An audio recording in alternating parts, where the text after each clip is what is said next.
gentlemen, welcome to Bad Blood. We've got a lot to talk about. Of course, we're here to discuss the Vampire Lestat, episode 6. And Who? Kenny, Who? uh, Who? I'm Who? not. I'm not Who? good, brother. I'm not okay. I, I'm not all right, you, man. you, you. What's going on? And you know what, Batty? I mean, you know what, Cookies? I'm a 40-year-old black divorced mother. God damn it! Wait a minute. Hold on. I am. I am. Damn it! I am a 40-plus-year-old black divorced mother already. All right, damn it! Shit. What's up, Kenny? What's going on, y'all? It's Bad Blood. We do our weekly interview of the vampire reviews. This season, of course, is entitled "The Vampire Lestat." We got one See, episode left, and my God, did the they better do a lot in this get one off the episode. fucking brother. They better do a lot in this one episode. That's We got we we went through trauma, we went through mamas, we went through baby drama, and then the ending happened. yeah. Uh uh yeah. How y'all feeling about this? Let us know if you're with us live. You can follow us at facebook.com/Under the Ring Pod and twitch.tv/Under the Ring Pod. Whether you're watching us there or YouTube, Blue Sky, wherever, we appreciate all your love and support.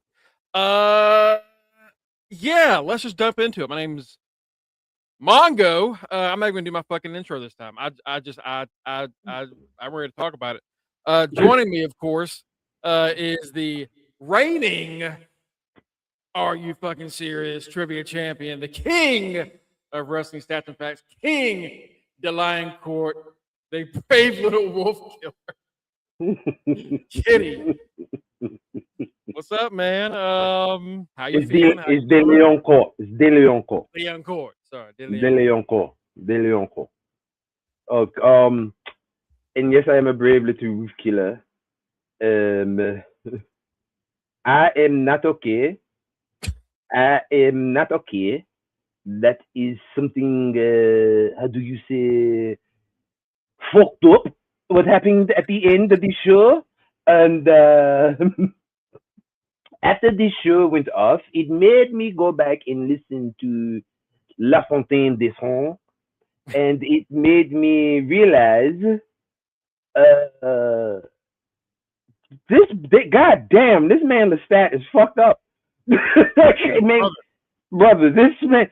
The more of this show that I do watch, I honestly realize just how tortured Lestat really is. And he is a villain. Please do not get that twisted. But he is a villain by no choice other than survival. And the more with this episode where, like you said, you went from trauma to baby mama drama to baby drama. Like the more you look at it, the more you realize this poor soul never had a fucking chance. He never had a chance since day one. Even in his human life, he never had a fucking chance. Which always goes back to my point. Anyone that's turned into a vampire never had a good life. Yeah, honestly, I mean, we've not seen one person shown through, you know, flashbacks or modern day that have enjoyed their time as a vampire. It does feel like it's. I mean, they say it's a curse. It's the curse of undeath, and damn it, it's a curse, all right. Because God, shut up. Man, you and I were talking before the show started, and we're talking about how this felt more like couples therapy for like a divorced couple. It was. Or Hey, shorty.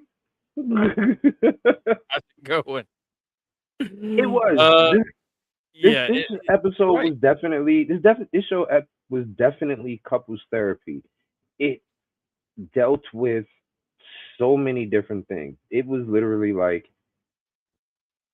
a divorced couple trying to figure out if they want to stay divorced, but they realize they have to go through therapy to realize what's going on. They pretty much talk about something that unfortunately in the world separates a lot of marriages, the loss of a child. They go through that therapy. They go through sugar snaps. My whole gang is here. let me mind my P's and Q's. Mama and daddy on the show. That vocabulary switched up pretty quick, brother. That's all I'm saying. Vocab swapped up on you. Oh, right. Like it ain't like, and you see it was like immediately, like not even thinking about it. It was just, ooh, somebody that can beat me is on the show. 2 people. Wait. 2 people that I actually am afraid of. Hold on. And that's what the job right. That's all it means. It was like you saw like I said, the trauma which unfortunately breaks up a lot of marriages of nowadays when a couple loses a child. You saw that therapy. You saw the therapy of them, the stat of Louis finding out who Gabriella really is / Sophia, that going through that scenario. It was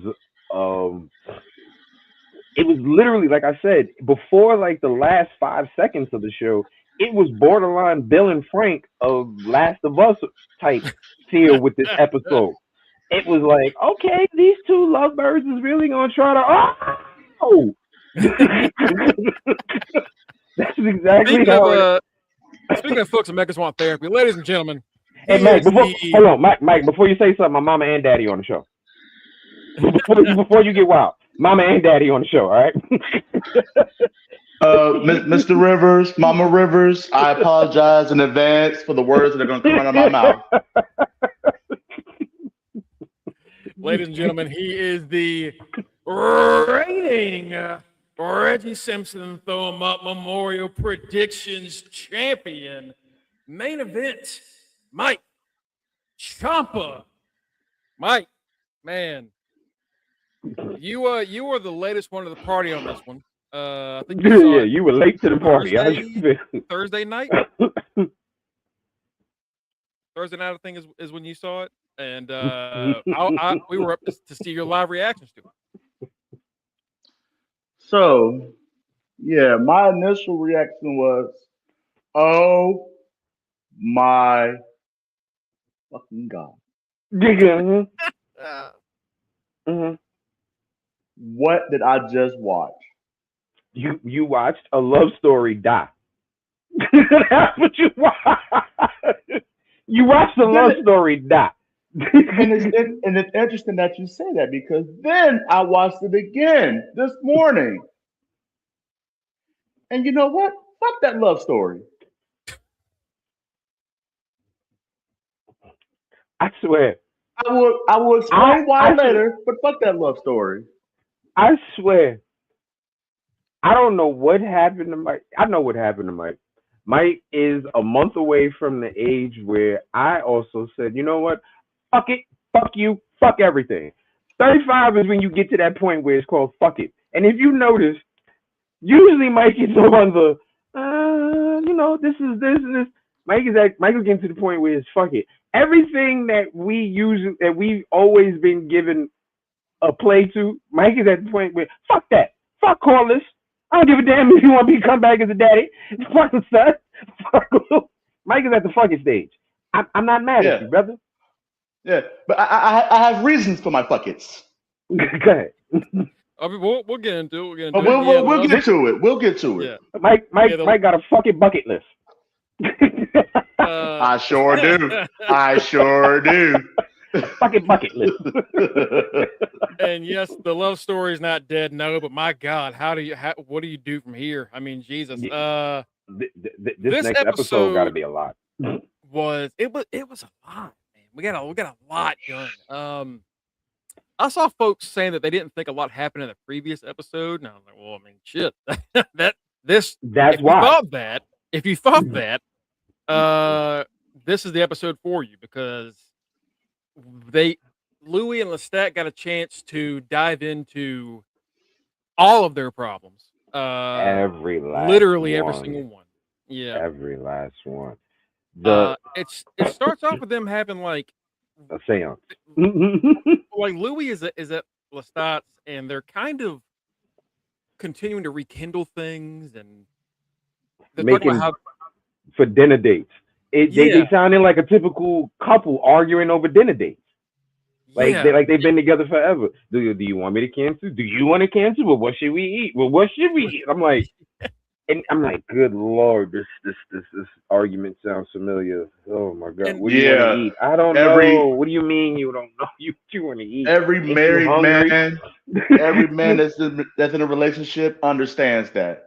Like, God damn it, what do you want to eat? I don't know. Like, and in this relationship, clearly, Lestat is the wife. In this relationship, Lestat clearly is the wife. And Louis is the husband. Because Lestat is sitting there with this, and Louis like, come, just pick a fucking place. Please. Pick a fucking place, please. I don't know what I want to eat, but I'm hungry. What the fuck? Give out 9 recommendations. No. Both of them try to talk each other out of different things this episode. The entire time we're watching this, Louis trying to get Lestat to not do his big final concert because that's where and it's it's the next day, if I'm not mistaken. The next day. Yes, the next day. He's trying to convince him even at the last second to not do this. That something dangerous could happen. That Lestat is thinking that he's going to change the world. Louis is thinking that these vampires are going to all go there to kill him. As we learn, Louis wasn't wrong on that. Louis was not wrong on because first of all, it's a concert. They're not even expecting humans to show up to this concert. No, all they're expecting at least, they said, 50,000 vampires. At the Great Conversion is what we're calling it. Is what it's been known as. 50 to know that that would, if this was real, that would scare the shit out of me. It's bad enough to know that maybe there's a little coven of 12 vampires running around, but to know that there's 50,000 vampires running around. Yeah, that's not even all. It's just the ones that are going. Bro, I would never leave my house again if I knew that. I would never leave my house again. I've got UV lights going at all times of night. You know, it's crazy. I have bundles upon bundles of garlic surrounding my house. I don't even at this point, from all the movies and stuff I don't watch, I don't even know if garlic works. The only thing I do know work is UV lights and through the heart and and you can't even say taking their head because there's we'll get into that. And then we're still going through the process of Louis breaking off the fake Claudia thing, and Lestat's like, well, you sent her a Venmo of da-da-da-da-da. And he's like, I feel bad about dropping it out of nowhere. I'm trying to be nice, don't be nice, cut her off. It's toxic. Like it's this really. And then Louis also made a point of a couple's argument, but it's also like they're kind of playfully jabbing each other. It's like, oh, it's kind of nice, right? And then like Bill and Frank was like, oh, it's kind of yeah. And then what's cool, Louis kind of also threw it. It was like a married couple also. So you're going through my phone now? That's what you're doing. And Lestat hit him with if it's just there. You left it open. He's like, I ain't leave shit open. You memorize my passwords. Stop playing with me. So it was literally a couple's, like, this whole thing, them walking through the city together, and it was like I said, legit Bill and Frank episode. And I was like, okay. At least this episode didn't have me crying. But it came close. Honestly, it did come close when we got to that seance.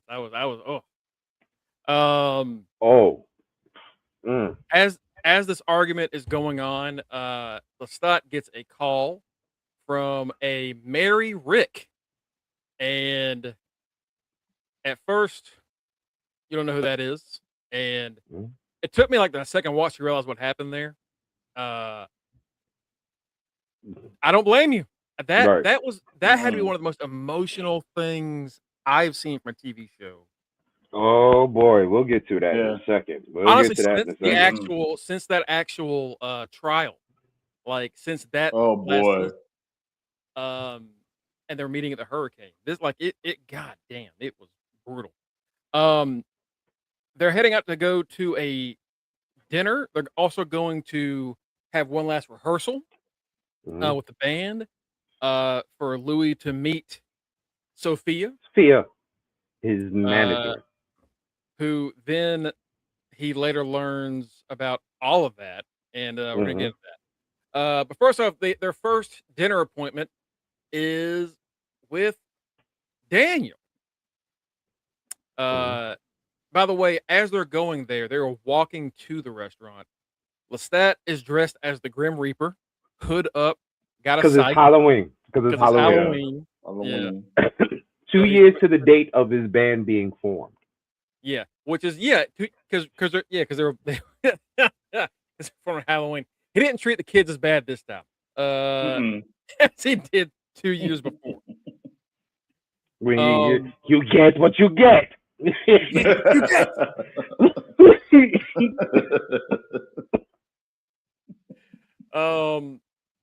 This is apparently like a very, I don't know if it's run by vampires or if it's just in the know of vampires, because their dinner is blood.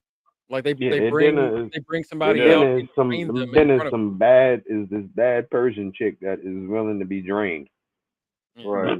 That's right. They did say that. It's Louis' restaurant, and it's when Lestat makes fun of Louis that Louis never really wanted to break away from him. He's like, "Oh, so it's just convenient. Your top restaurant is two blocks away from my 2 blocks away from my convenience." Like he was like, "No, it was convenient." He's like, "Yeah, all right." Like, "Yeah, what all right?" Literally, Lestat being a woman, "Yeah, nigga, you couldn't get enough of this pussy. You couldn't get away. I know it." I know it. But we're hearing a lot about Fraudia, as Lestat calls her. And Louis said he's finally breaking away from it. As they are on the way to the dinner, we just get more of Louis and Lestat just being a couple. Like, it's not literally anything mischievous. It's not anything dark and twisted. It's just these two having a couple's conversation, which is very interesting considering what we've seen from them over the past couple of seasons. It's just them talking, and even them talking like this is you're toxic. You're intrigued. Well, yeah, it's toxic, but like Mongo said, you're intrigued because at this point, it's not these two vampires on the street. It's this couple, this couple, and we want to know the gossip of this couple. That's what's going on, and we're like, and then you somewhat transport yourself to this because they're having conversations that anyone in a relationship would normally have. So you kind of like put yourself into it. You're like, oh, but we got to make sure we like going like you're about to go on dinner night, and at the same time, your wife is sitting there going, oh, don't forget we got to go grocery shopping next week because of such and such and such and such. Having normal everyday conversation, and you find yourself wrapped up and transported into that because it's real life, and it's intriguing. It good grief. Good grief. Good grief. That's good grief. You just gotta hit it with the Charlie Brown on that one. Good grief. Yeah, it is wild that they did have like a real life together. Yeah, they were a married couple. Even looking back at Louis' interpretation of it, and he would repeatedly tell Daniel when they were doing the first interview that, like, he did love him. And it seems now more than ever there's been a lot of growth. And Louis says something about, like, yeah, back in the day you wouldn't talk about your feelings or anything. You just hide that shit away, go punch a wall, get the Mhm. wall plastered. And now you talk about your feelings. And Mhm. that is a interesting thing to really realize is they've lived through a lot of different eras, not just through technology and all these other things. They lived through a different eras of acceptance, different eras of how you handle your mental well-being. Like, Yeah. it is kind of interesting to think about someone living If that you long and having to adjust to these things.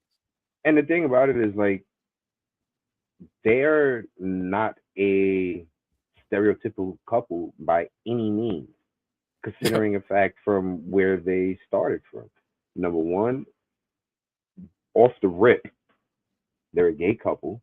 So back then, gay couples out in the open definitely was not something that people were like, what's good? That that relationship, that side of people was very much hidden, very much Mm-hmm. hidden. That side. So the obvious number one, they're a gay couple. So them having to go through that from the beginning to where it is accepted is completely wild concept to them. The other biggest thing, they're an interracial couple. Yeah. To go Mm-hmm. from seeing how that was never allowed to being the norm is big for them. You know what I mean? So they got a lot going on, like you said, not just technology, just lifetimes of seeing how they went from having to be a forbidden love to being able to express themselves in the open on every possibility way, the race way, the loving way. Like it's big. So yeah, there's a difference on how Lestat is able to express himself now, because they couldn't even be a couple in public. So yeah, he was gonna be out there punching walls and biting necks. You know what I mean? Now that they're able to be a public, now that they're able to be a couple out in the open, they're able to get therapy. They're able to talk about it. He's able to express the fact that he's in love with a black man. That's big. Yeah. Um, I'm my notes are finally coming up, and I did notice this one thing where Louis says that he accidentally picked up the phone when she called from a different number, Right. Claudia, and Lestat goes, "You knew that was her. You knew."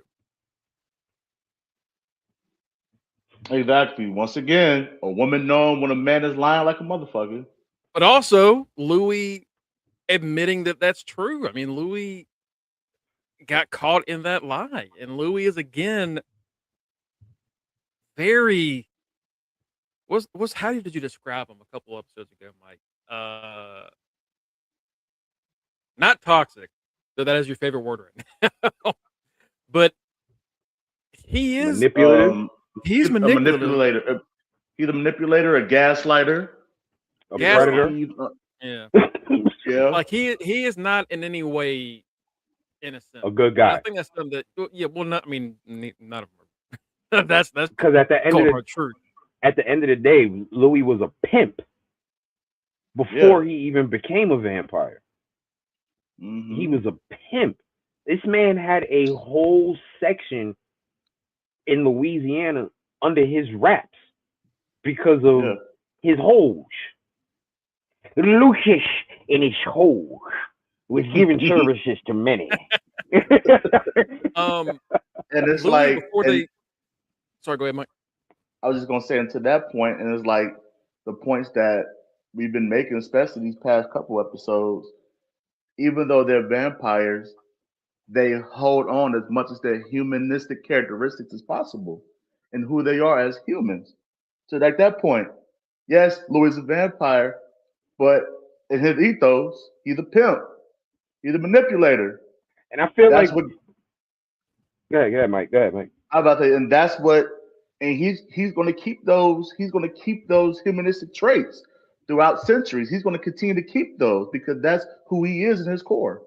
As about this, and to add on to that, I feel like whatever your biggest trait is that helped you get by in life, Whoa, whoa, it whoa, whoa, becomes, whoa, whoa, whoa! I beg your fucking pardon, Excuse and the I don't mean, fuzz. and I don't mean Dolly. The fuck up out of here. Hold on, what the I have fuck you mean, never like heard. every man? I've never heard a more. I've never heard you say something more that made me realize, oh yeah, you did grow up in the South a little bit, than what you just said. Like, oh yeah, he did grow up in South Carolina. I forgot a little bit. I forgot about. I beg your fucking pardon, and I don't mean Dolly. And so, get the fuck up out of here. Every now and then, I forget you got a little Southern in you, but yeah, that's like, oh, that's right. Yeah, right. This man's from the South, North and the South. Like, I feel like whatever your most top of the line trait is when you're a human becomes intensified once you become a vampire. That's something that I feel that I realized I've learned from my years of watching vampire stories and stuff like that. Whatever your most noticeable trait is, it intensifies. Like the stat has always been charming,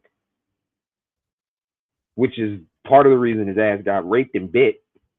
Part of the reason he was in love with Nikki as a human, and Nikki was in love with him. Part of the reason his own mother was in love with him was because of his charm. So when he became a vampire, that became something that became intensified and multiplied. And he learned how to use the vampire traits to accentuate that. Louis was a downright manipulative pimp. And with his vampire traits, he learned to intensify and use those traits to make that manipulation become his dominant feature. So whatever your feature, whatever your how you manage to get by in life is what gets intensified when you become a vampire. Because remember, Armand talks about how he was in the shadows as a human, which is how he managed to avoid being a slave and this and this and that and things like that. You know what I mean? So that's how he's always managed to stay in the background, in behind the scenes, in the cut, and it intensified as a vampire. You know what I mean? So that's how I feel with vampirism, with these traits to go upon with the fact that Louis is a fucking manipulator and Claudia let him know that. You take the traits to help you survive. You know what? Like vampirism turns you into, for better or worse, for how this world is nowadays, a predator. You're hunting for your food, you know, and you're having to blend in and also become more aggressive. Because you realize at the end of the day, you're the top of the food chain. Yeah. When when you're in the top of the food chain, changes the complexity of an environment. Mm-hmm. Changes the whole ecosystem. When one animal realizes they're the top of the food chain, the entire ecosystem changes around that particular one animal. And that's what happens with vampires. These niggas realize we the top of the fucking food chain. We're gonna change and manipulate society and history the way we see fit. Which is why you always hear in vampire stories about vampire lore, about them being in the background, and there's always some powerful person in every vampire story from history that we never knew was a vampire. Mm-hmm. Yeah. Like if you look at the story, like if you look at this, I forgot which vampire story it was, but it originates the first vampire being Judas because he was hung at sundown. I forgot what vampire story was it. I want to say I feel like I heard that. Like, I think it was Dracula. It was Dracula. I was about to say, I'm I pretty think sure it was. that's on Dracula. I think it was the Dracula one with Orlando Bloom. I think, or whoever Yeah. it was in. And I think it was that one. Yeah. Keanu Reeves. Yeah. That Yeah. back in the 90s. Yeah. I was like, that's yeah. I think it was that one. Yeah. Before Which they is go why to the silver can fuck with them, because Judas died for 12 pieces of silver and he was hung at dust. So I saw it like in every vampire story. There's always a lore of a powerful person in history who is a vampire. First, so whatever, whether it's that or whether it's Vlad the Impaler or whoever. Before they get to the restaurant, Louis says something to Lestat. He goes, "You're being nice. Like, you're being like weirdly nice. I don't know how to handle you being nice." That goes like, "Oh, what? I'm nice." I like, "No, you're not." And you know It's what that's exactly like? Game. That's literally a divorced couple when they're getting around each other at a child's event, and the ex-wife is nice to the ex-husband for some odd reason, and he goes, "The fuck is going on here? Why are you nice to me?" Because believe you me, I've been there. Yeah, I've been there. I've been there. Sitting there with my ex-wife at my daughter's birthday party, and she's laughing at my jokes, and I'm like, "Who is this?" No, I don't want no more cake. I got a feeling mine might have something special in it. I'm good. I see that weird coloring in that. I don't trust that. No, thank you. They go in and then they say, "Oh yeah, why is my lemonade purple?" Nice to have your attendance tonight. And Monsieur Leoncourt. He goes, "Oh, it's Mr. Blackwood." "Oh yeah, Mr. Blackwood." Yeah, sure. That's exactly. When we get to the intro, and then they sit down at the table, and there's Daniel, and he goes, "Oh hey, Taylor and Travis, congrats on the wedding." Taylor's right.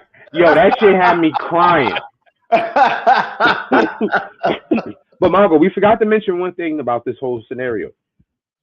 Lestat comes, still dressed as the Grim Reaper because he's supposed to be dead. Yes, he's trying. And there are actually right, and then besides the vampires that are there are actually humans who just love Lestat or whatever the case may be because they know about this shit.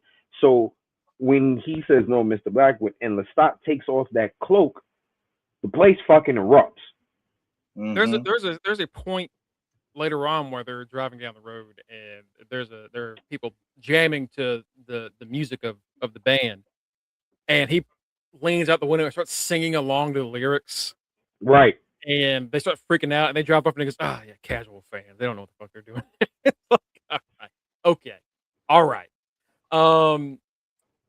After the intro, oh boy, was he? Oh my god, he was a whiny little bitch. It was watching this. I was like, what does he have up his sleeve? Because he's really antsy, and more so than usual. He's really like smarmy. Yeah, he's not saying. It's the fact that he was. I tell you what the fact it was. It was the fact that his ass was able to be in the sun, and he knows they can. Oh man. Oh yeah, because the man's like, "Oh yeah, you got a tan. What is that? You go like a spray tan or something?" And that was Dad. Look, it's one of those things where like I don't recommend every show that I watch to everybody, but season 3, Dad. I don't recommend every show or movie that I watch to every person that I know. This is the only show I'm like, look, you're missing out. Yeah, if you're not watching it. He Have a good day at work, Kanisha. They start and they say, so where were we? I believe you're mid-antagonizing us about Hurricane Odette, which is the hurricane where Louis and Lestat first reconvened after the interview. And he's trying to poke and prod and ask about, you ghosted him for 77 years, and then you two met back up and everything was peachy keen. Like, what's up? What's up with that? Yeah. Like, Daniel is legit. And it's not, you know what? I'm going to be honest with you. You know what Daniel reminded me of? He reminded me of, and I'm not even saying this to be funny, he reminded me of somebody that was high on coke. The way he was acting, the aggression, the passive aggressiveness, because you want something to pop off. They want something to pop off. It was like, yeah. So, Travis and Kelsey, yeah. You left him for 75 years, yeah. Where, yeah. He kept prodding. It was a cokehead, and he got that rush, and that coke was the sun. I think that's it goes back to what you said a few minutes ago about how when you become a vampire, your biggest traits intensifies. Unfortunately, we knew that Daniel had a drug problem. That's true. And also, you're right. That's a good point. He had a drug problem. And also, we know that he's a journalist. Yeah. He's a journalist. Journalists by nature are extremely curious. And they're extremely passive aggressive to get like a motherfucker to get the answers that they want. So in Mongo, that moment, you are one of the most sweetest passive aggressive bitches I've ever seen conduct an interview. You will make a motherfucker fall in love, but you will ask the same question 5 times until you get that fucking answer. And it's like, what? I've seen your interviews. I read them, bitch.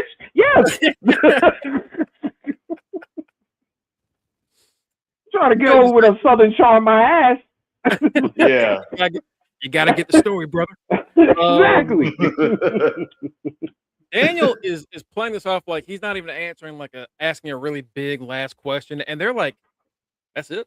No, like where's the trash go? No big final question." And he goes, "Ah, yeah, we'll run credits over, whatever. It's not a big deal." And they finally get him and goes, "All right, you know what? One thing. Have you met Sophia?" And Louis was like, "Actually, I'm gonna go meet her." No. I'm going to go meet her now. And he goes, "Yeah, she's an interesting woman." You're like, he about to spill the beans right here? Yeah, he doesn't. No. You're like, wonder why. Why didn't he? Well, we'll tell you why.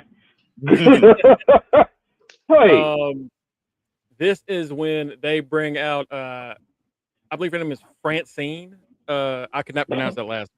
My southern ass can't pronounce that last name. But they bring her out. They say she's a distant descendant of the Leoncourt line, which is interesting. Because I'm curious how that tree worked. Because don't forget he has brothers. Killed off his family. Well, didn't they kill off all his brothers? But don't forget, I guess they could have had kids before that. Yeah, a couple of them. Remember, they were like, and his father was a prick too. Don't forget. So he was out there fucking everything. Of course. Hell yeah. His father and his oldest brother, the one that pulled the knife and shanked the other one. Those two niggas was out there sowing the royal oats. That shit. For sure. He asks about Sophia, and they say, I'm going to meet her tonight. And they're talking about how he can see her in the 80s having those giant shoulder pads, which is funny, but I can actually see that too. And then Lestat goes, all right, well, one has to ask Dan, what's with the tan? And did you indulge and overshoot your coffin again? And he goes, I'm in love. I'm seeing someone. It's the fog of love. And it's just everything about it is weird. And then I guess even before we saw the ending, we're like, what the fuck is up with this guy? I'm curious how the hell he figured that out. That must have taken him a long. But Louis is also when you're a fucking vampire, very stalkerish. I was trying to find a better word for it, but he's very that's the perfect word, stalker. That's why my little thing under the bottom is brave. I was going to say determined, but That's why my little subtitle is brave little wolf killer. I want to give you everything I've got. I'm a dog and you're my brave little wolf killer. Did you listen to those words of that fucking song? It is a beautiful ass stalker fucking song, bro. Yeah. That's me in your window, baby. I wanna be your crescendo, baby. I'm like, this song is don't you cry. I'm like, Yeah. this song is beautiful, but it is scary. This You know why? a scary song. You know really why? caught my eye. You know why? Because that's what happens when a predator sings to another predator. Next But week, the bullshit about that song is about what you call it? Magnus. This is Magnus to him though. That's the scary part. Yeah, and you sitting there going, "Oh my god!" Like you were stalked, and you have an issue. You have, and the thing about it is, Lestat has daddy issues, and Magnus is his daddy who stalked him. So it makes sense that he would fall in love with another stalker in fucking Louis. Yeah. I think next week when we do the season finale, we need to like also look at some of the songs and kind of go over some of the lyrics. Bingo, I got you. All right. Well, I'll let I got you. I got you. Well, like we've all been listening to the music, but Kenny especially, Chad, has been really diving into these songs. Like he's been listening to this shit every week. He's telling us about, have you listened to this? Have you heard this? Like it's very much like I've like I said, it really is. It really is. And the fact that everyone in this show comes from an actual band, so these are these people actually playing these songs and singing them is amazing to me. I completely enjoy that. Which is funny to me considering the fact that normally I don't like musicals. But this is low key a modern day musical. And I'm loving the shit out of it. Yeah. And I've been, like I said, I even went back literally to listen to the song that made Lestat say we're changing the whole album, and I listened to it. It's a slow French song, and I Google translated the words, and I was like, wow, this is why they said the sound they're making is for a vampire. These are some deep ass lyrics. It's about a fountain of blood and what needs to happen. Like the lyrics that he's singing when they pull up in that car next to him are this is a song for all the beautiful unwell, be damaged, be cabbage, when the curtains drop, baggage, this ain't no goddamn crime of passion. Be broken, be unlovable, be lost and irredeemable, which is like powerful shit. When they leave the restaurant, they're heading to the next destination. Louis like, he seemed kind of odd, didn't he? Yeah. Dan? Yeah, a little weird. A little off. Yeah, and they said that they felt him trying to get into their heads, and Louis said he got into mine. Which that's probably not great. They head to band rehearsal, and this is where Louis gets to meet Sophia.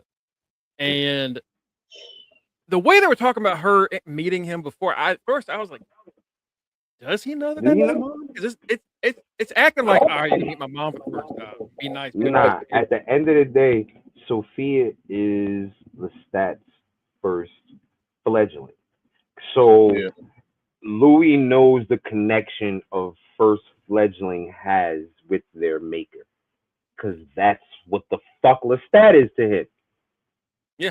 At the end of the day, Lestat is his maker. He's Lestat's fledgling.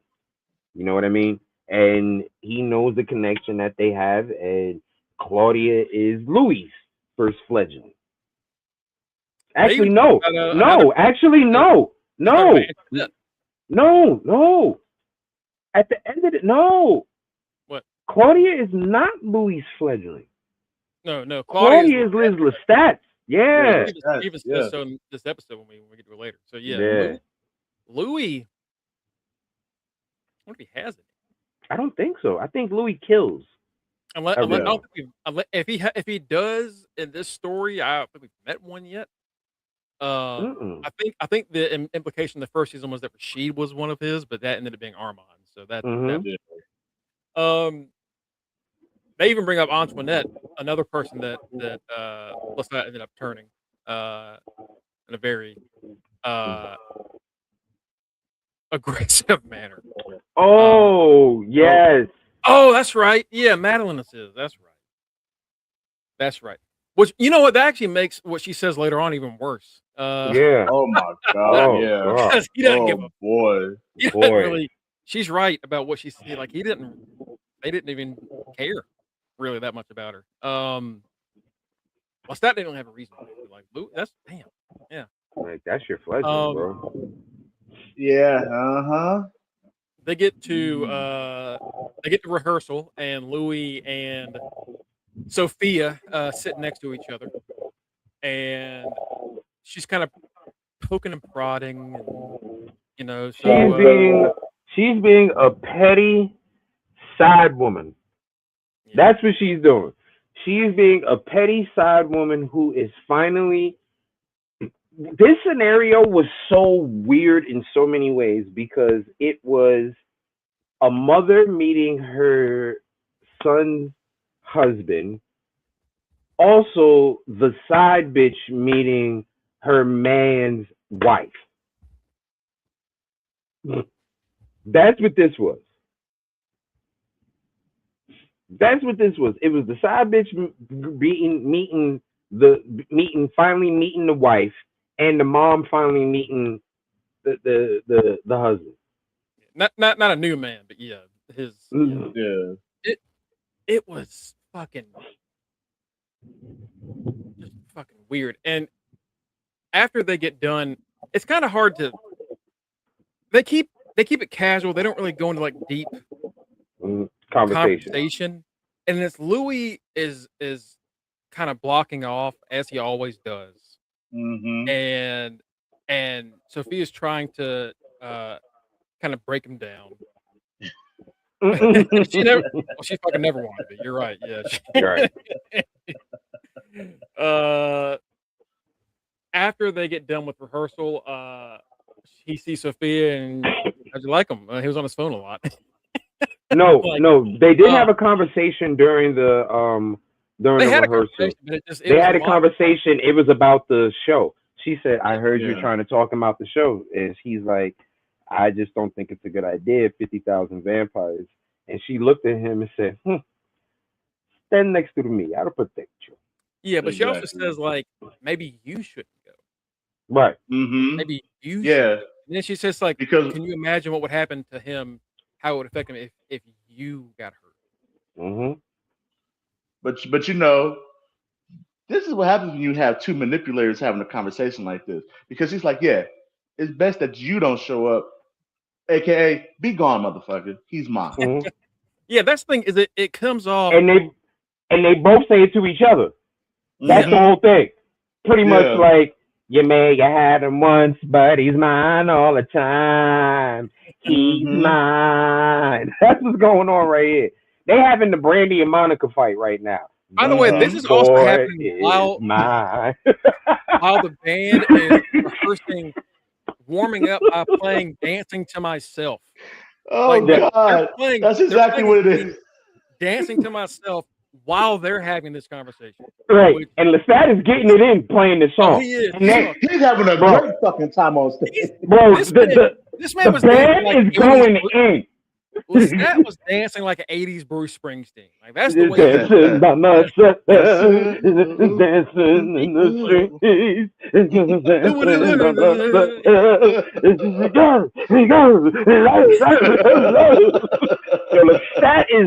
Lestat is air fucking right now. Okay, he is rocking out. This is what happens when that one old rap come on that you ain't heard in a while.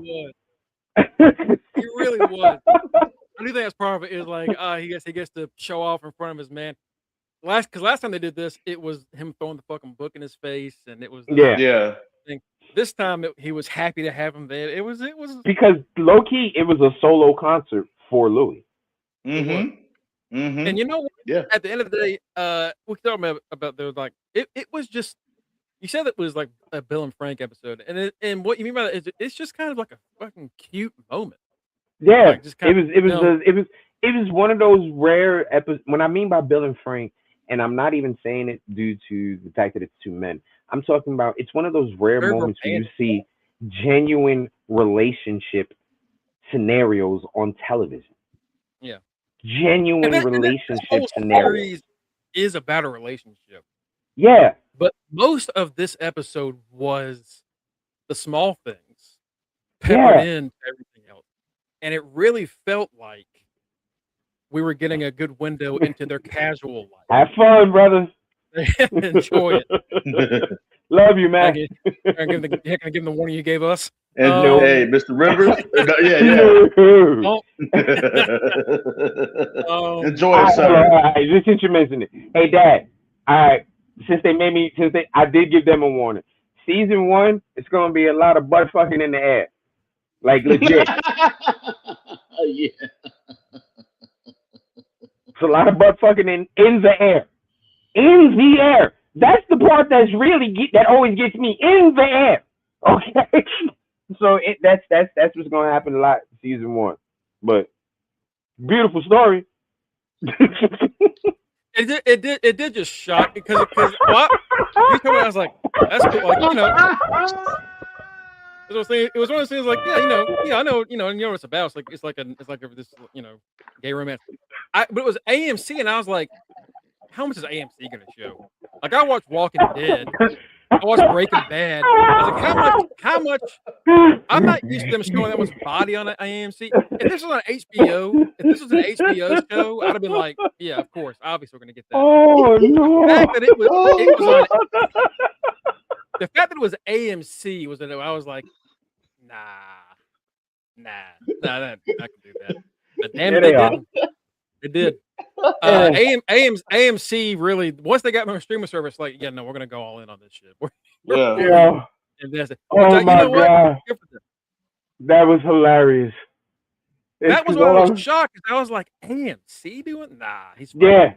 That's the same thing I thought. I was like, this is cable, but it ain't cable. Oh, y'all niggas is cable now. They got yeah. Oh. Yeah. I was like, yeah, good for them. Okay. This caught me off guard. They not cold up there? Don't it get cold when you get that high in the air? You don't want like a shawl or something over your shoulder? Hey, y'all want a blanket? Okay. No, them motherfuckers, they're filled with warm ass blood. So they're good up there. They are comfortable up in the air. I'm like, don't y'all niggas want a blanket? It's cold. I know when I get on the airplane, I get cold. I get cold on the airplane. You ain't that cold? You're young, man. It just kind of shocked us considering where it came from. Right. Like, honestly, it was like, okay, AMC, like, with Kenny and I weren't shocked by the fact that it happened. We know the story. It's right. just that it was on AMC. We were like, oh. But you know what, though, Mongo? You just gonna show it. You just gonna show it. But you know what, though, Mongo? A few of these channels over the years done gone that route. Like AMC, FX. It's like, oh. FX, watch those shows on FX. It's like, oh. Yeah. Oh, we cussing. Oh, we right, got like, and all types of shit on like, I'm gonna be honest. I bet. I'm gonna be honest with you. Maybe it was ignorancy of me, but I was expecting, the silhouette of it. If anything, that being the silhouette of them actually engaging in intercourse. That's what I was expecting. But to see this nigga pretty much putting the Vaseline on and going in, I was like, wow, y'all are just, wow. Wow. And probably, yeah, so Brutal Love, as Tootie said in this comment, Brutal Love is a song that they actually play after. And yeah, after this episode, I listened to it, and golly, dude, Brutal Love, Loneliness, I guess some of the lyrics. Fan, those are some of my favorites off the rip. Whoa, I can feel it, the pull on my thread from a distant, restless hand. How I need it, just to know that you're out there pulling all you can. Show me that bitter star. I want it. Give me the brutal love. I want it all. I am the meteor above it, writing your name in dust. As I like, golly, This is Toxic motherfucking beautiful ass. Toxic. and then later on, Right, that's what it is. It's like I should hate I'll be you, fine. but this Get is in line. beautiful. I'll be fine. Get in line. I'll be fine. I'll be fine. Like it's like, it's beautiful, but it's also tragic as shit. It is, It which is really is. this entire series. For being honest, It really is. they get done with the rehearsal. Louis and Lestat meet up, and Louis says, "I saw you on your phone." I was. You were on your phone. I was seeing how the restaurant was doing that night. It was pretty rude. I'm sorry. I just. Mm-hmm. And then he said, "We did talk about tonight, and we think it's a bad idea. I think it's a bad idea." 11 o'clock. Yeah, we got an hour to get to the side. And when they said that, I was like, "Oh, is the great is that tonight? Mm-mm. What's happening tonight?" I thought they met Dan, they met Gabriella. What's left? What's happening in an hour? The bad idea. This is when, and they were talking about like earlier. That's like, Claudia deserves to be someone to say goodbye to her as well. And at first I was like, does he mean Claudia? No, that's not what he meant at all. He meant Claudia. Yeah. That'll be fun. Yeah, that was cabbage. Yeah, like I don't know. I think after this show is over, I'm gonna be listening to that album. You will. Quite You will. They have an hour to decide, and as they are leaving, this is when shit hits the fan. Because Louis is looking at his phone, and because it was sent by his boo. Yeah. His boo. Louis side bitch who knows his place but doesn't know his place because because Louis is a fucking manipulator. Louis is doing what a lot of married cheating men do, putting the dream in some female's mind that he's going to leave his wife when he knows he's not, and that's what Lem is. Oh yeah, he's definitely said, but he said it with him at the table. Yeah, no, we're just fucking. That's like I like how closed off he is. We're just fucking like, of course you do, of course you do.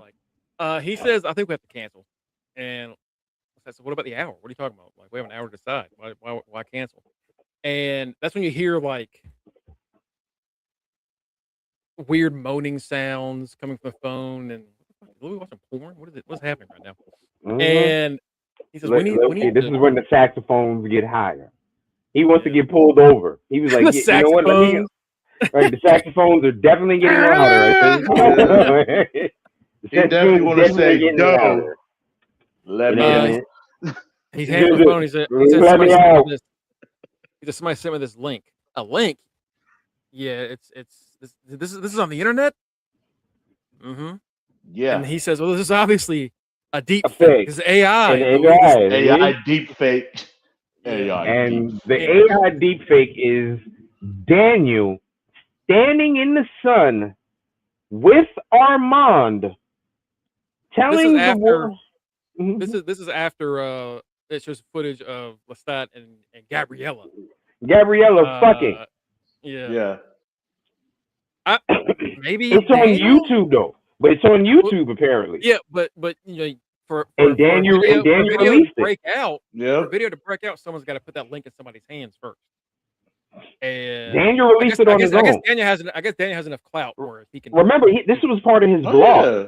This was part of Daniel's blog, so he released this shit himself. So his own followers. I do wonder when it was released. Like, was it released before the dinner or during the dinner? Because it clearly took a while for it to blow up.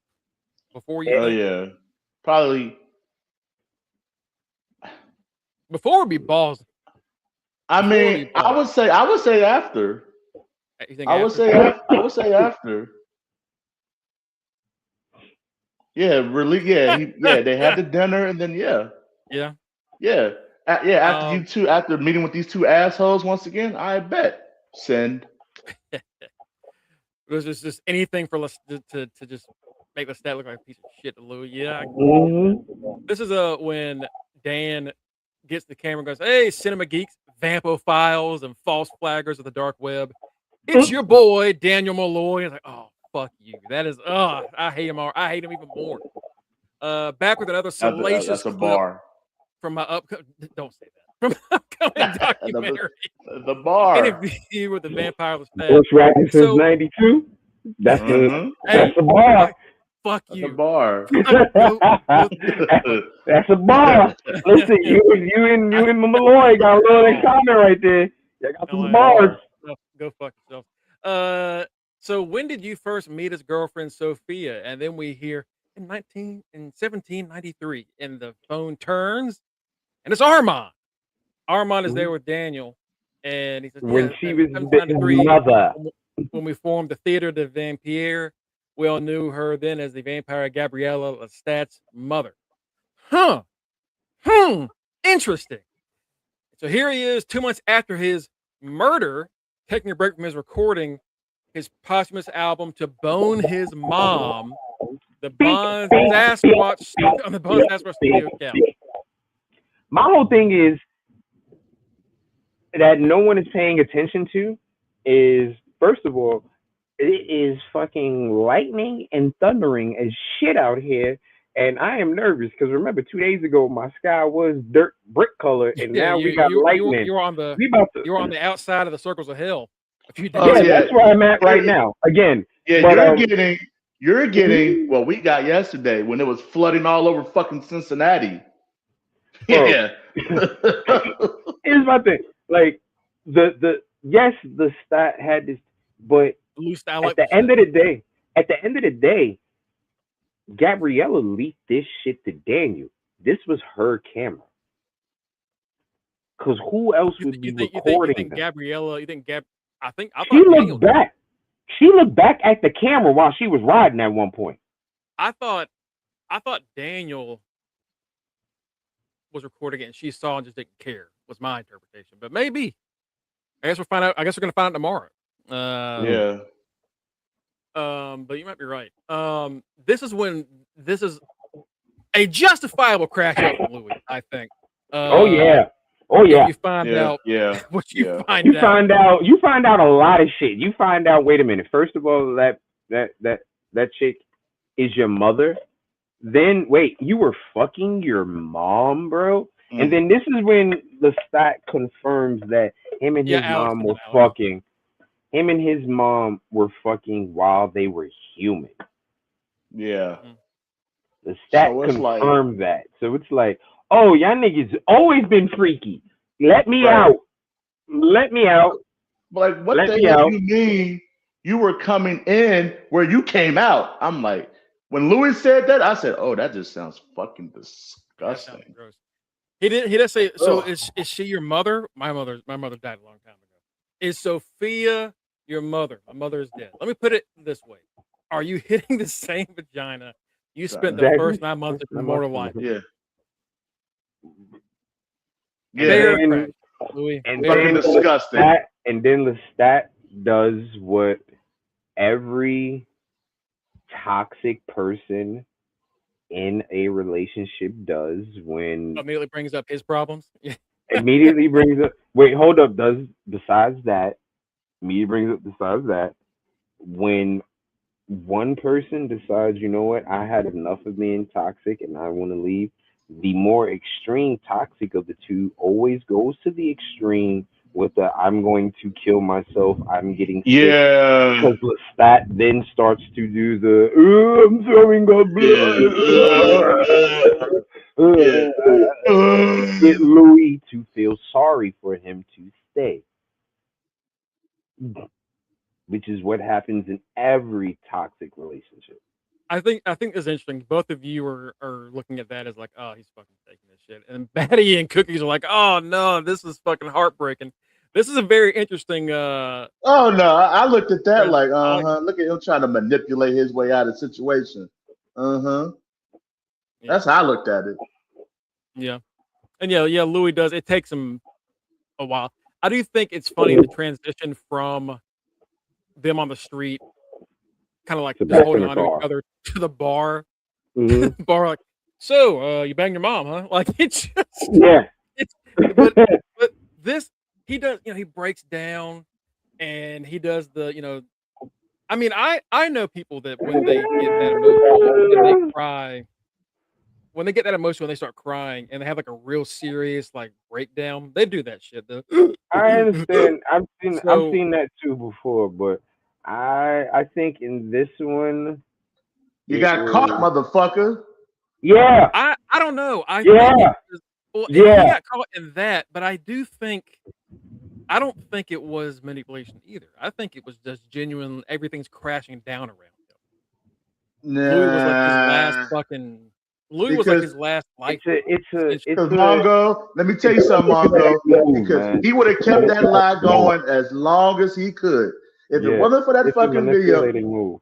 it's a manipulation I'm not tactic. saying he wouldn't have kept the lie going. I'm saying It's a manipulating move. that It's a after it manipulating all move. comes crashing, this is real emotion. I think I mean, that's what happens when you finally get caught. Yeah, right. I'm not saying it's right to hide any of this shit. I'm saying the emotion he showed on that street was genuine. That's what I think. I'm not saying he's not. I'm not saying he's not. Mike, I'm on your bandwagon with this one. Put this on the fucking bucket. Yeah. And the revenge on the fucking there you go. Me, Mike. The revenge those are nothing of his person. That is, that's another thing. Is like the fact that not only it's not just somebody like sharing your fucking news, which is already fucked. But it's can I ask a question? Someone sharing that fucking video publicly. What I guess YouTube or Twitter, whatever it would have been on. What is Daniel's beef with Lestat and Louis? They're not his maker. They're not his dad. Well, Lestat. Well, I mean, you saw about a lot of different things. Well. Louis was. I got an answer. I got an answer for that, but I'll wait. Louis played him in a lot of ways. First, getting him to do the interview. Okay, Louis I get. Okay, Louis I get. Louis I definitely get on a bunch of different levels. But Lestat this season. They both were bullied. They bullied this man. But no, hold on. Lestat, what you call it? But at the end of the day, nah. What we talking about earlier a few episodes ago when Lestat tricked Daniel into thinking that he had this big, huge interview and it fucked with his head. And that's what led him to eventually reconciling with Armand. Tormentors. Not that Daniel's right to that. Again, as y'all said before, Daniel is also a piece of shit. So I'm not. Yeah, he is. But he's a piece of shit. He's been tormented by these two motherfuckers. Yeah. He's been tormented by these two motherfuckers for what, 50, 60 years? No, he hasn't. He's been tormented not Lestat, Louis and Armand, but not Lestat. Louis and all right, Lestat is just this Lestat one. Is just that Lestat literally Lestat is one time.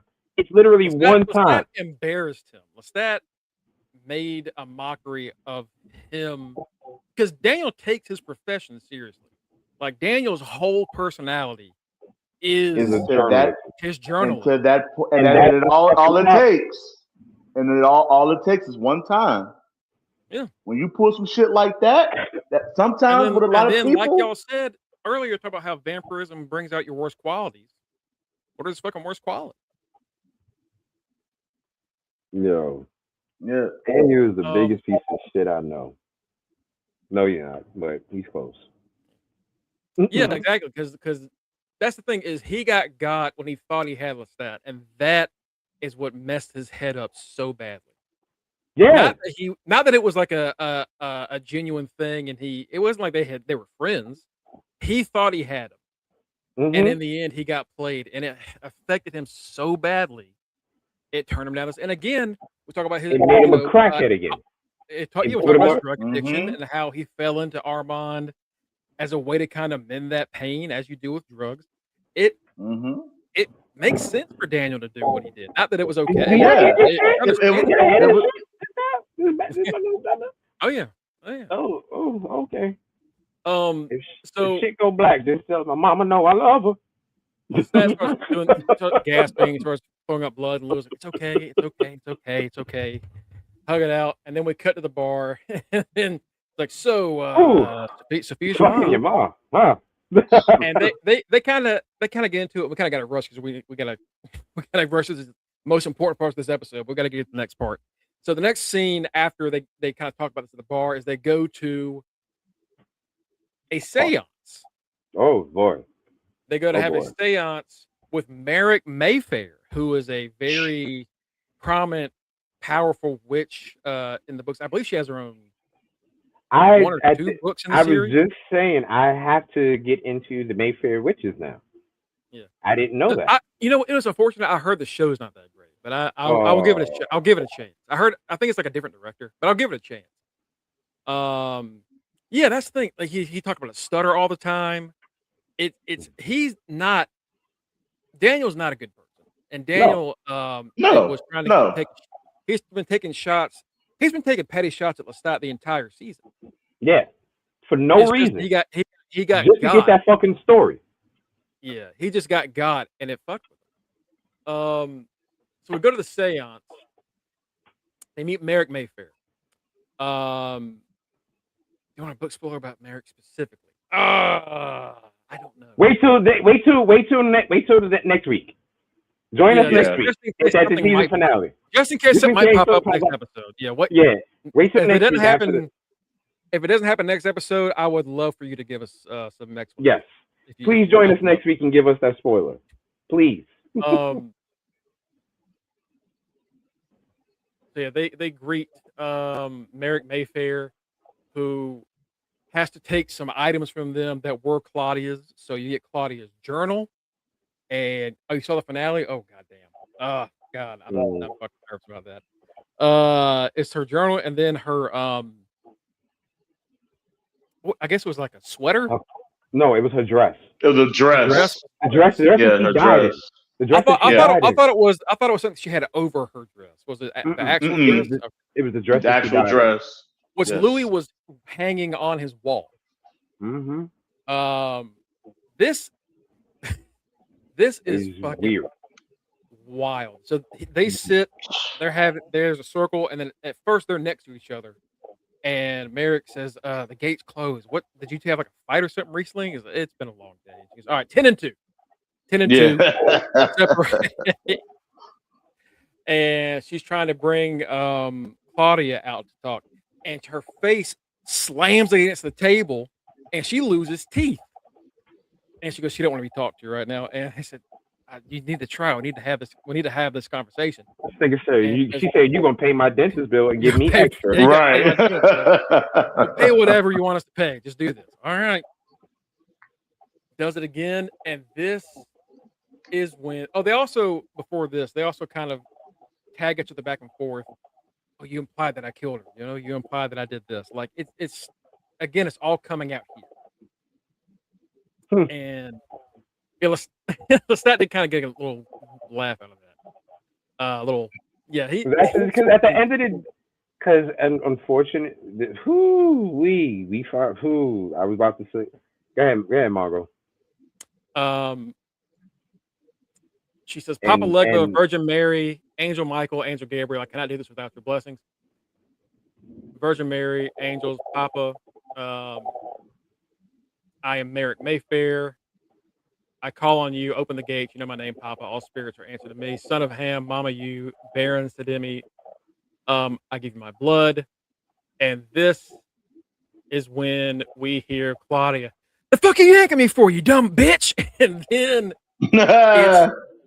we heard that, like, "Oh, that's Claudia, all right." And then Claudia pops out. And that's when she hits her face on the table, and they do it again. And Claudia comes back, and she goes, "Oh, you just couldn't keep me on the wall, could you, Daddy Lou? You couldn't keep me on the wall." And Lestat's like, I'm Lestat. Lou is over there. It's little, like, tiny little bit of comedy before this fucking shit hit the fan. Hurricane Claudia. They dragged me off the stage. They ripped you away from me, and I can't let you go. It's there at the bottom of everything. I wanted to blot that out. I want to say goodbye. I didn't get to say goodbye and tell you that I love you. And Claudia ripped into him. Damn. You're back with him after all that. You're back with him, and she goes into how Louis is not able to let go, but Louis has made Claudia's death about Louis, Yeah. which And he has. That is exactly what he's done. Yeah. Selfish she's piece of like, shit. and she let Louis know, you're not even really my dad. My real Yeah. dad, who I really actually love, Yeah, is and right over there. considering that comment makes sense. That because she does say that you know that's her maker, and that she cared more about Lestat than she did Louis. She does. God. And she said that she hit Louis with the words that a lot of stepdads never want to hear. You're not my You're dad. not my dad. Oh, Those words are cutting. Cutting. Cutting. Those words, whew. yeah. Louis says, I heard you calling me. I didn't call you, you dumb bitch. I'd have tripped Armand on the stairs if I wanted you with me. Here's some truth for you, you said, but you weren't even my favorite. I liked him better. He knew who he was. You're not even my maker. You're not even my blood. That's my maker. I even thought about poisoning you instead of him. And this thing was fucked up. Because there's a little etching on your ribcage that says you're a slave. I knew I could count on you to trail me like a dumb dog anywhere you went until I could ditch your ass for something more worthy of me. Mm. God damn. Oh, yeah. Mm-hmm. And then gets into the fact that they're reading her diary. Oh, you read my private word, my diary, and I'm supposed to feel better because you killed Bruce just to make me feel better? It's everything she says is right. And then he, before he got there, what about that thing I did for you? Like, motherfucker, are you not listening to what she's saying? Yeah. And then later on, he even says, "I didn't know that was Emmy." Well, we all knew that was Emmy. You're Louis. You would know who you are. I'm glad you brought that up. It's a very important line. He said, "Do you think I want not one but two men I hate using me as an excuse for their bullshit? I'll cry face reading my diary like it fucking happened to you. God, Jesus, get it through your nappy head. I hate you more than anything and anyone I have ever known." Nappy headed hoe. When she said that, I fucking howled. She says more than anything I and anyone I've ever known, more than my dad that left me, more than my auntie that whipped me, more than Bruce that stuck it in me, more than the pack of vamps that seduced and burned me. I hate you to the pit of all things. Burn the diaries, burn this dress. Stop saying my name. And then Lynn And then she also got into the fact of Madeline. Like, where's Madeline? I've been searching for her. She was like, oh, your fucking blood is so fucking weak that I can't even find her, but she's fucking lost. And you didn't have enough comments. You want me to be happy? You couldn't even bring her back. So what? You didn't give a fuck about her? It was a lot. It was a lot, and like everybody said, he deserved that shit. He deserved that. I sat on my hands watching you char up to thunderous applause. And then she says, "What about Madeline? You two hug it out for her too? You two bringing her back in the cornstarch? Because I don't see her here, and I can't find her there. The one good thing in my bleak black life, and I don't know where she is. And I spend every fucking second of nowhere looking for her. Where is she? Why is she not here with me?" And they start screaming for Madeline, and just Madeline, Madeline, and then that's when they close the gates. Oh my god. Jesus. Oh. And honestly, if I If they'd have ended the That- episode right there, that could have been enough. that could have you could Yeah. have ended with them being like looking at each other, and that would have been the end. That was so hard to get through, but she was right to be that upset. Claudia wasn't 100% in hell. I don't think Madeline went there. Yeah, Well, Madeline never really right. had a chance. Madeline never really had a chance to earn a way there. No, that's Nah. not true. She was around for a while they were in France, biting people and while? shit. Yeah. Remember- What's a while? She's the one who gave Claudia her first dress for this freaking dance theater that they were a part of for fucking 50 Yeah. or whatever years. No, Or they weren't together that long, were they? yeah, Like how long were they together? because they would. After Madeline was turned by Louis, how long? I think they were together a couple of years. Because they were in that theater troupe for a couple of years before they finally turned on them. Because they had to build up the right crew. Yeah. And then on top of that, remember, she was with Madeline when Madeline was also human. Madeline knew about her as a human and was still dating her. Yeah. I don't want to trust the Because remember, Madeline's story got fucked up. It says that in the books it was closer to a week that she was actually a vampire. And what, vampire time, which is what, 10 years? Well, I'm trying. At the end of the day, listen, to become a full-fledged vampire, you gotta feed. And you gotta have a kill. And that she did. Yeah. Did we see her kill on screen? That's what I'm asking for. Like, it's a week. If it's a week, did we see her do that? Or if it's a week, like Claudia feeding her or something while she was recovering. If it was a week, that first week of vampires turning, remember, these niggas is hungry. So they do a lot of hunting. Because it's a whole new hunger they never had. They do a lot of hunting. And that's when usually having a good maker comes into handy, because they show you how to hunt during that first week and how to get your food. Yeah. I'm curious if there's like a source on her body count, because I'm sure there's a Wikipedia for every show, and like book series. I was curious if there's how many bitches did Madeline bite? How many? Well, I think that's important to know. But it could be they're both in hell and they're just not allowed to be near each other, or it could be that she's not in hell at all. Could be a purgatory situation. Could be a lot of other things. There could be a lot of reasons why they're not together in hell. And well, also you also got to think about this. Everyone's hell is a personal difference. Everyone has a different hell. That depends on what you're watching. Like, everyone's hell is different. Like, that's what makes hell. It's your personal hell. Maybe Madeline's personal hell doesn't involve Claudia. I saw little Nikki, and and look at Hitler. Party down there. That's all I'm saying.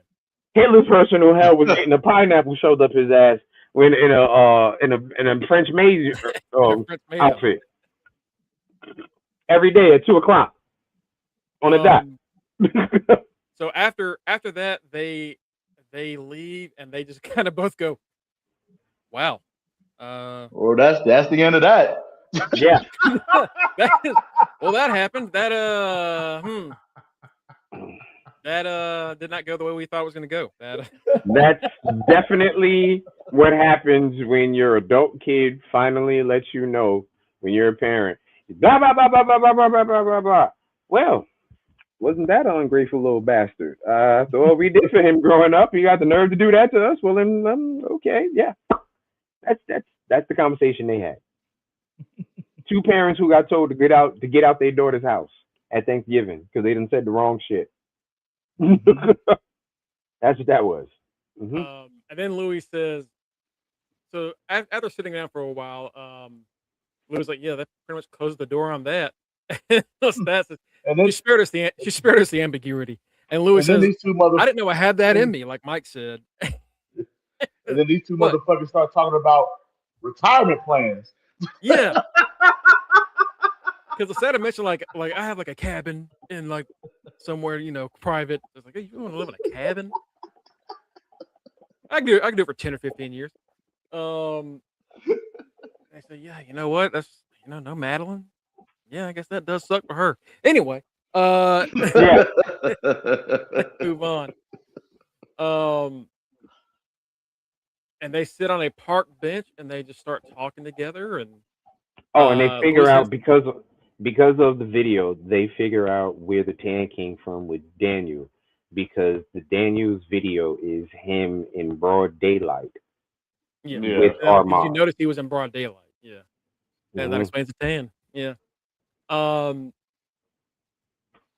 they said he says I have to do some work to do on myself. And that's when they're like, oh, well, yeah, in this century, you do a lot of like mental health and personal work. Or back in the day, you just punch a wall. So, Yeah. you know, they sit down on a park bench and they just start talking about what's next for them. And then they look over to the right and they see somebody in a mask by a light pole. And that was Alex.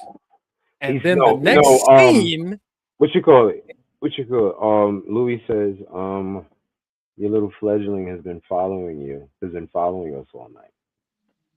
Because apparently Alex has been following them all night, from what Louis is saying.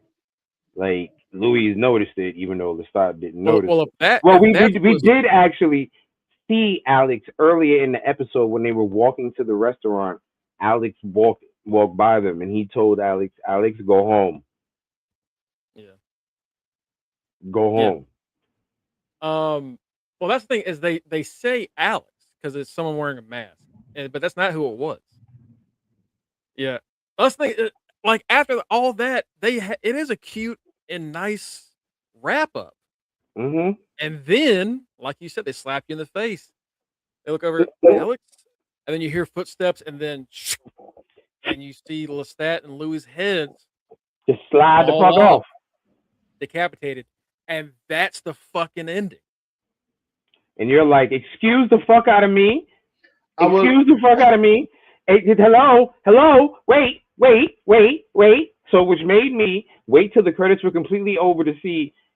And next week on the season finale, they have these motherfuckers. All they show is somebody walking with a fucking bowling ball bag that has a head in it. As their heads up, yeah, yeah. That's all they show. And it's like Cookies. I'm with you, brother. Like Kenny said earlier when you were watching, you went like it. I was like, Boy. It was a gut punch. Let me- Our chat on Thursday, because after we did the show Thursday, Mike hopped off to watch the show, and me and Mike and Kenny's group chat was just Mike going, "What the fuck? What was?" I'm like, welcome to what we felt, motherfucker. but Like, and I've been waiting. So that was my initial reaction. Like, I beg your fucking pardon? Excuse the fuck? No. What do you mean? Then 48 hours later, this morning, I watched it again, and I was like, good. Because let me tell you something about these two motherfuckers. And that's why my headline says toxic love never wins. Are Armand and Daniel two ginormous pieces of shit? Yes, they are. Yes, they fucking are. But so are Louis and Lestat. Because let's look at it from Armand's perspective, right? Let's look at it from their perspective. Armand has been it was the out. longest standing third wheel that we may have seen in history. This man has been a third wheel for about 500 years. He was a third wheel when Lestat was with Gabriella, his mom, with Nikki. He was a third wheel with Louis. So this vampire has always been in the shadows, who's always been played to the side, right? And when Louis got with Armand, Yeah, they had a relationship, but what was the crux of all this? Lestat. Even with Louis and Armand was having their own relationship, Lestat was always in the center. Now, His let's get to Daniel. Daniel, we all know he's a slime ball, right? Slime ball journalist. We know with journalists, they will do whatever they have to do to get the juiciest stories, to get all that stuff, right? However, like I said earlier, he was tormented mostly by Louis. And in this season, Lestat was trolling his ass. So even though when that moment happened, and even though that Daniel was being a dick to Lestat or whatever, when Lestat froze for that last 30 minutes of that interview, that was the straw that broke the camel's back. So like, oh, you gonna do this to me, motherfucker? I bet. Now let's look at Claudia. Because when I first watched that scene Thursday, and you know I've always been team fuck Louis. But when I watched that scene from day one, when I watched that scene, initially I was like, damn, Louis. Like I felt bad for Louis because, like we've said time and time again, he genuinely loved Claudia. Then I watched it again this morning, and I was like, yes, Claudia, tell that motherfucker he's a piece of shit. Fuck him. Yes, yes, yes. Because he's selfish. He's a selfish, manipulative piece of shit. The only reason why he stalked Regina is because she looked like Claudia. To the point where this motherfucker pimped her into playing a cosplay of Claudia. So he was doing it for his own selfish greed. And let's bring the start back into this. During their whole marriage, with them raising Claudia. Yes, they love Claudia, but what did they put before Claudia? Their own fucking problems. And what happened? fucking cookies. It drove Claudia away to the point where she got encountered by fucking Bruce. So if your fucking problems did not drive your daughter away, none of that would have happened.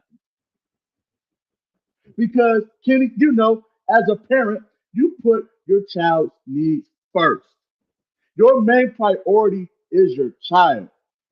Claudia was never their main priority. It was their fucking bullshit. And that's what ultimately led to Claudia running away in the first place. And then let's look at Madeline. Because Claudia brings her up. Louis, you selfish motherfucker. You made Madeline. And not once did you ever think to how does Madeline plays in Claudia's feelings? Right? You never once mentioned that. But conveniently, you had someone else cosplay Madeline just to try to make that situation feel good about yourself. Fuck you. Fuck you.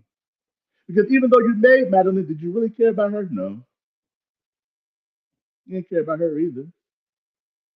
The one person who truly cared about Claudia, even before she got made into a vampire, she accepted Claudia for who she was. She loved Claudia. Here's something that I so after I fuck Louis. After I calmed down initially about the decapitation, I came to my senses and I remember I forgot is it Reginald that's on the bus? Reginald that's on the bus with them? The other guy that's human actually. I forgot his name, but they were talking.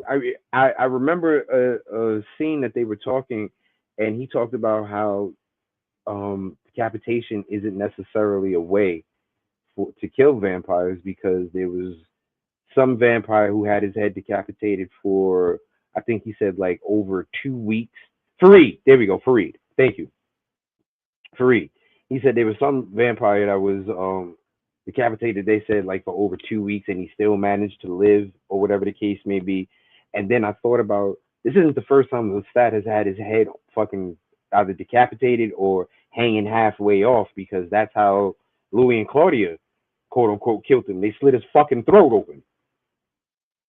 So I was, after I calmed down about his head being chopped off like that, I was like, all right, this definitely ain't it. And And that's, he has that's so cool, Akasha because even blood. back then, season 2, Claudia said, we didn't finish him when they left him the way they did.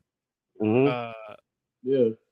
nearly decapitated, poisoned, because they It didn't wasn't leave like it up The to fire, because the fire seems like the only surefire way to surefire way. make sure a vampire is dead. Like yeah, that we saw that. that We is saw that in Sinners. right. Like it seems to be the only surefire way to make sure these motherfuckers are dead. I So wonder, is it depending on who? Because again, when I was seeing this, and I was like, all right, I know they're not dead. Is it because they have like Akasha's blood? Is it depending on the that blood? too. That Because too. because You that one that Louis killed on the way to go kill Bruce, he decapitated him. He said, "God, I know you're about to die. I need to talk to you, like mentally. Let's do this." And he just didn't hmm pop. So it kills some, but is it because they have Akasha's blood? And does Louis have Akasha's blood because he was made by Louis. that? That's not right. And is that what is that? And I guess we're about to find out tomorrow. But yeah, like ultimately, fuck these two. Fuck their love story. Okay. Because think about this also, Louis. Back to the fucking bucket list. You're over here still trying to play husband and wife, and you got a picture of your side nigga on your phone with you and him. So it's just like, what the fuck?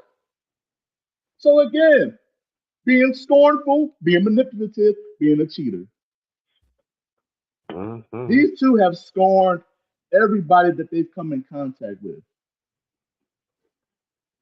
And when we know about that little thing called karma, it's a bitch. Mm-hmm. And those two motherfuckers in their love story got their karma at the end of this episode. Mm-hmm. So after Mm-hmm. my initial reaction, I watched it again and I said, you know what? Fuck them. Good. I'm glad it happened. Oh my fuck it bucket. All right. Oh, Well, we need to wrap up because we got to get our fuck next. it, We have to talk about. bucket. We're gonna talk about House of Dragon in about 5 minutes. So real Yeah. quick, I am curious to know, because what I expect is what we saw. If anybody in the chat, if you haven't read anything, but you've watched the movie, I expect there to be somewhat of a concert, and then And a fight at this motherfucking concert. Because I I saw Queen expect of to the see fucking somebody. Damn. And It's like I expect to see saw a guy Queen. show up, but maybe not. I'm not getting my hopes up for that because I She don't better. want to. Well, I don't. I've enjoyed every episode of this show from the start of the first season. I don't want to get my hopes up for something and then it not happen and then get all pissy. So I'm Yeah, expecting that, but I don't want it to be like that's what's gonna happen. don't fall into that trap, Mongo. Well, we talk about it all the time, Mike. The folks that do that, and it Here's the ends up thing. messing up the show for them. Here's the thing. They have to do something that ends in a major cliffhanger. Have a good weekend. Thank you for joining us. Thank you for joining us. Thank We you. hope to see you next week. Because we need that spoiler. Give us the spoilers. Yeah. Please, we need that spoiler next week. Like I just, my thing is we need a good cliffhanger, because this could have been it for the end of the season. And there's still another episode. If this would have been it for the end of the season, it will what you call it? It will. If this was the end of the season, we'd have been mad, but it'd have been worth it because we know there's got to be something else that's got to happen. You know what I mean? Yeah. So to know that they're gonna leave us on another cliffhanger. Yeah. I damn sure said it earlier. I ain't gonna lie to you, Betty. I said it. No cap. I would have broken some shit. That was the end of I didn't, but Barbara, didn't I say before we came on here? I'm talking shit now. Didn't I say before we came on here? I'd have threw my fucking iPad. on the iPad. Yeah. I'd have flung this bitch like a fucking frisbee, ultimate frisbee style. Sing. Oh God. All right, guys. Thank y'all so much for joining us. You can follow us at facebook.com/undertheringpod and twitch.tv/undertheringpod. We cover wrestling primarily Mondays through Thursdays, but we like to do this and cover a lot of different kinds of media. So if you have any TV or a movie or book recommendations, actually, we take any of them. I'm currently going through Dungeon Crawler Carl, and that shit is fucking insane. We've covered this. We're doing House of the Dragon and Game of Thrones, and we've covered The Last of Us, which is my baby. That's where I get to watch y'all fucking Squirm. get all pissed up. Yeah. Yeah. I get to watch that, have fun with that. But if But you have any other media you want us to check out and review and kind of recap and give our thoughts on, let us know in the comments. We'd love to know. If you want to see any of us cry, we've got a cry list. Originally Kenny's cry list, but I think we can open that up to anything because we all cry like fucking babies when the right shit hits. Until then, you can follow me at Greg Bush SK on Twitter and just Greg Bush on Blue Sky. You can get the Are You Fucking Serious Trivia Champion, the King of Wrestling Stats and Facts, King Kenny at RockRace44. You can get the reigning Throw 'em Up Reggie Simpson Memorial. We love you, brother. Memorial Predictions Champion. Main event, Mike Ciampa at Mr. Freshbeard. All right, folks. Thank you so much. We will see you next time. If you're sticking with us live, we'll see you in about 5 minutes. So just keep that page where it is. Refresh. If you switch, you'll pop right back up. Go to the next step. See it. We got to talk about dragons, baby. Yeah. We're gonna talk about the dragon. Be good. We're gonna talk about the dragon. Easy. We're gonna Go to talk about therapy. the dragon. Don't have a toss. Go to therapy, motherfucker. Go to therapy, motherfucker. Hey. Peace. Do the wiggle. Do the brain.